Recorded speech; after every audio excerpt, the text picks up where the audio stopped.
हमारी आने वाली पीढ़ियां कमजोर पैदा ना हो, इसलिए भी हमें गांव-गांव किसानों को समझाना होगा कि यूरिया का उपयोग कम करें।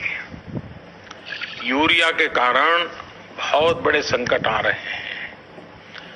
यूरिया से हमारी मिट्टी, हमारे जल, उस पर बहुत विपरीत असर होता है। और इसलिए पल्लवी जी, आप जैसे प्रधान गांव वालों को समझाए कि भाई अब गांव में पहले अगर 10 थैली आता था यूरिया तो अब 5 थैली आएगा, पहले 100 थैली आता था तो 50 थैली आएगा, हम आधा कर देंगे। आप देखिए पैसा भी बचेगा और ये हमारी धरती माता भी बचेगी। तो मैं चाहूंगा कि जब पंजाब के किसानों से बात हो रही है और पल्लवी जैसे प्रधान से बात हो रही है, तो मुझे पक्का विश्वास है कि आप ये काम करोगी और मेरी तरफ से आपको बहुत बधाई, बहुत शुभकामनाएं। आइए हम महाराष्ट्र चलते हैं। भोले भाले किसान अधिक उत्पादन के लालच में फंसकर रासायनिक खाद व कीटनाशकों का प्रयोग करने लगे। बैलों की जगह ट्रैक्टर से जुताई होने लगी। शुरुआत में कम रासायनिक खादों के प्रयोग से अधिक उत्पादन हुआ।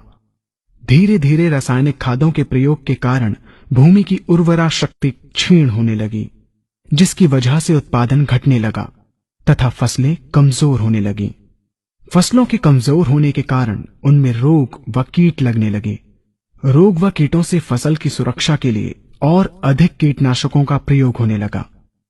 एक तरफ ज्यादा उत्पादन के लिए अधिक रासायनिक खादों का प्रयोग होने लगा, वहीं दूसरी तरफ फसलों को रोग व कीटों से बचाने के लिए अधिक विषाक्त कीटनाशकों का प्रयोग बढ़ गया, जिसके कारण उत्पादन लागत बढ़ी और किसान को लाभ कम होने लगा, बल्कि छोटे किसान कर्ज में डूबने लगे। धीरे धीरे भूमि की उर्वरा शक्ति क्षीण होने से भूमि बंजर होने लगी।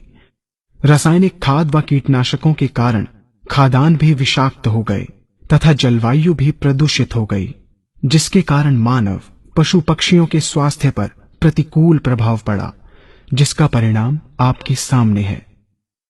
मानव स्वास्थ्य पर रासायनिक खादों के पड़ने वाले प्रभाव को आप ऐसे समझें। जब किसान फसल में रासायनिक खाद डालता है तो रासायनिक खाद में उपस्थित विषाक्त रसायन जल में घुलकर सबसे पहले जल को प्रदूषित कर भूमि के अंदर उपस्थित केचुए व सूक्ष्म जीवाणुओं को मार देता है। ये बात सभी किसान अच्छी तरह से जानते हैं कि केचुए व अन्य सूक्ष्म जीवाणु भूमि की उर्वरा शक्ति को बढ़ाने के लिए अति आवश्यक होते हैं। विषाक्त रसायन के कारण इनकी मृत्यु हो जाने से भूमि की उर्वरा शक्ति नष्ट हो जाती है तथा भूमि कठोर होकर बंजर होने लगती है।